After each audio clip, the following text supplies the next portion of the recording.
Welcome back to my YouTube channel. I hope you're all doing great. In today's video, I'll show you how to check flight prices online in a simple and easy way. So let's get started. First, open any browser on your laptop. In the search bar, type flight prices and hit search.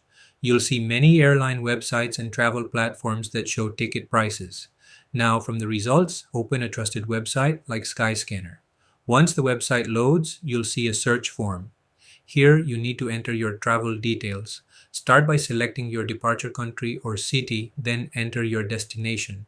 After that, choose your departure date and, if needed, your return date. Make sure all the details are correct so you get accurate results. Once everything is filled in, tap on the Search Flights button. The website will now show you a list of available flights along with their prices.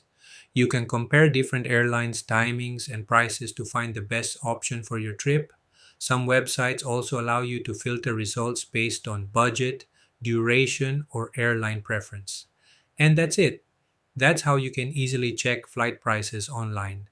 If you found this video helpful, don't forget to like, share, and subscribe for more useful travel tips.